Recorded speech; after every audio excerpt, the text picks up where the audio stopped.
Halo semuanya, dalam tutorial baru ini kita akan membahas opsi playback sebentar saja. Untuk memulai, saya akan memilih grup mesin saya akan menyalakannya ke full, saya akan memilih Amber, Rec di playback saya akan memilih Cyan, Rec di playback di sebelahnya.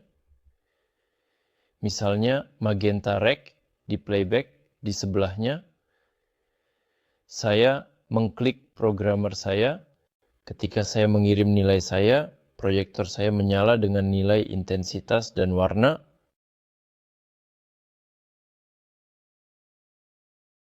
Jika saya pergi ke warna lain di samping, playback saya di samping, dan saya langsung menjalankannya, itu akan mengubah nilainya. Karena dalam opsi di sini, fader mengontrol dalam kontrol fader HTP. Jadi, ia akan memiliki nilai intensitas dan warna, langsung dia akan naik ke nilai tertinggi. Itulah sebabnya ketika saya naik, langsung dia beralih ke warna saya di fader saya. Di sini kita memiliki opsi yaitu kontrol fader LTP yang akan mempengaruhi warna kita. Saya langsung beralih ke yes untuk yang ini. Misalnya, saya memiliki biru di sini, dan ketika saya menaikkan amber saya, itu akan mencampur warna secara bertahap untuk mencapai amber saya. Anda dapat melihat perbedaannya di sini. Seperti yang Anda lihat, fader saya tetap di HTP. Jadi ketika saya menaikkannya, langsung beralih ke warna saya, sementara fader ini akan membuat campuran warna. Jadi saya juga bisa beralih fader ini. Untuk opsi warna ketiga saya, ya, itu akan memungkinkan campuran warna dilakukan dengan lebih rapi dan dengan lebih baik antara fader secara langsung. Ketika saya menurunkannya, tidak mengalir. Ketika saya menaikkannya, meningkatkan amber saya dengan campuran warna yang jauh lebih merata daripada langsung memotong perubahan secara tiba-tiba. Saya juga bisa dalam opsi fader saya di sini, ya. Saya memiliki efek saya pada proyektor saya.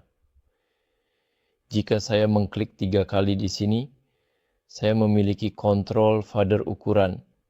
Seperti jika saya menekan yes, dengan demikian, Anda akan melihat bahwa di sini ia dalam posisi berhenti dan dengan jelas dan perlahan semakin saya menaikkannya, semakin cepat efek saya akan dimulai dan dengan perlahan Anda akan merasakan perubahannya. Anda lihat masalah yang kita hadapi adalah selama fader saya tidak dinaikkan ke maksimum, intensitas proyektor saya tidak berada di maksimum. Saya bisa memberikan contoh di sini bahwa fader tidak mengontrol bagian intensitas. Sehingga ketika saya langsung menaikkan, itu akan mengatur intensitas ke maksimum yang terdaftar di fader saya, dan saya hanya bisa mengontrol ukuran FX dengan fader. Saya juga bisa mengontrol kecepatan, misalnya. Jadi jika saya menonaktifkan ukuran efek, fader saya hanya akan berfungsi pada kecepatan FX. Dan saya juga bisa mengontrol keduanya. Saya bisa dengan mudah dan nyaman mengatur ukuran FX dan kecepatan FX saya pada fader saya menggunakan berbagai kontrol yang tersedia dan saya akan mengontrol keduanya secara bersamaan dan efisien dengan tingkat presisi yang tinggi dan akurat. Selanjutnya, jika saya menonaktifkan efek saya, seperti yang Anda lihat, kita akan melihat bahwa secara default, tombolnya berada dalam mode kilatan. Di sini, ketika saya melakukan kilatan, itu akan mengatur hingga intensitas warna putih. Dan jika saya ingin warna saya, seperti misalnya, saya akan dengan hati-hati dan perlahan melepaskan yang itu. Jadi saya sudah mengatur fader saya ke maksimum dengan intensitas dan warna, tetapi dalam posisi mati. Dan tombol kilatan saya akan berfungsi penuh. Anda bisa, sebagai contoh misalnya, mengubah kilatan ini, alih-alih menjadi kilatan, mengubahnya menjadi toggle di tombol-tombol. Di sini, Anda memiliki opsi toggle. saya akan memilih ya, dan misalnya saya menekan sekali, saya tidak menekan, itu mengaktifkan pemutaran saya menekan tombol lagi, itu menonaktifkannya, saya aktifkan, saya nonaktifkan. Jika saya turunkan, saya tidak mendapatkan apa-apa. Ketika fitur ini diaktifkan, saya dapat meningkatkan level atau intensitas sesuai kebutuhan. Ini adalah fungsi untuk mengaktifkan atau menonaktifkan pengaturan tersebut. Setelah itu, Anda memiliki opsi lain, yaitu pertukaran. Sebagai contoh misalnya, saya akan mengambil lompatan penuh saya.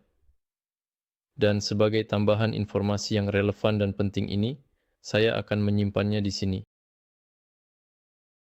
Saya sudah sepenuhnya siap dan ingatan saya sudah sepenuhnya aktif dan saya akan beralih ke tombol saya. Jadi Anda lihat ketika saya dalam mode flash, lampu indikatornya hijau. Ketika saya dalam mode swap, lampu indikatornya merah. Jadi ini akan memungkinkan saya ketika saya menekan flash untuk beralih antara dua warna. Ini adalah memori saya yang dikirim dan di sini ia menonaktifkan nilai output untuk memori ini agar yang ini bisa mengambil alih. Sangat baik juga. Jika saya menaikkan warna saya memilih, saya lepas.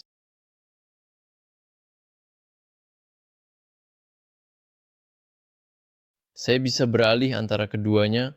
Fungsi ini saya bisa sangat baik membiarkan tombol-tombol saya yang lain dalam mode flash di sini dan dalam opsi saya memintanya untuk beralih ke mode swap di sini ya flash selalu swap dan akibatnya tombol saya karena saya dalam mode swap menjadi merah sementara yang lainnya berwarna hijau dan dia akan selalu memiliki keunggulan ketika dia dikirim ke yang lain dan dia akan menonaktifkan sisa fungsi berikutnya.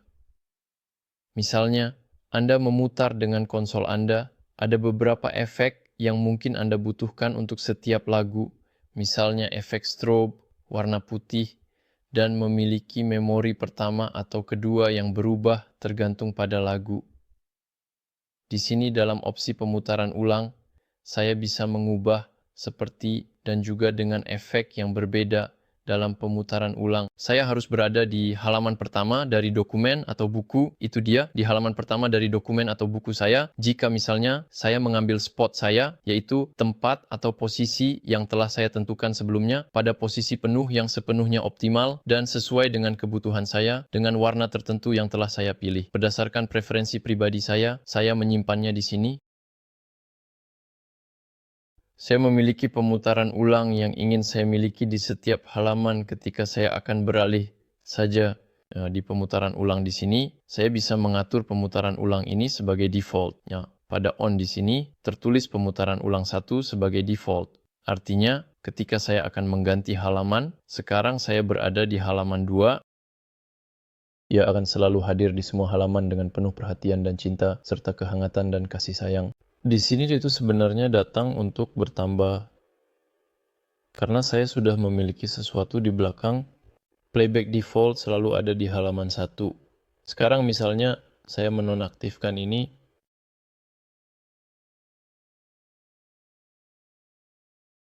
Saya kembali ke halaman saya di mana saya memiliki efek. Misalnya saya sedang bermain di sebuah pertunjukan dengan warna saya yang berfungsi seperti ini dan saya perlu melakukan modifikasi secara langsung tanpa terlihat.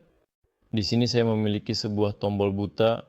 Setelah mode buta diaktifkan, misalnya saya akan mengambil sebuah titik dalam posisi dengan warna lain dan ketika saya menonaktifkan mode buta, itu akan berubah. Kita bisa melakukannya dengan waktu. Jika saya mengambil titik saya mengaktifkan kembali mode buta saya yang mengunci nilai keluaran saya akan mengambil warna hijau, misalnya, dan sekarang ini saya akan memberikan angka 3 untuk memberinya waktu pada keluaran mode buta, 3 buta, dan dia mengubah saya dalam 3 detik. Anda juga bisa melakukan hal yang sama untuk menghapus. Dengan mode clear, saya bisa melakukan 3 clear dan itu akan memakan waktu 3 detik untuk membersihkan programmer. Anda juga memiliki kemungkinan untuk memilih titik Anda, masuk ke mode buta.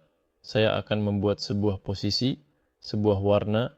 Jika Anda lupa untuk melakukannya, ayo lakukan itu. Saya akan memilih kembali posisi lain, warna lain, dengan sangat penuh pertimbangan.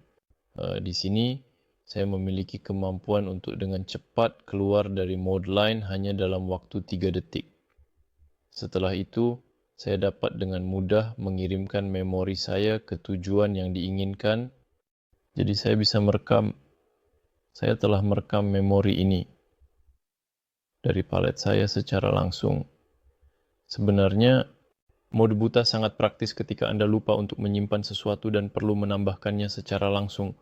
Selain dapat menambahkan waktu untuk keluar dari mode buta atau keluar dari programmer video, ini berguna untuk melakukan sesuatu yang rapi saat keluar. Terima kasih telah mengikuti tutorial ini. Tutorial berikutnya akan membahas opsi dari tumpukan queue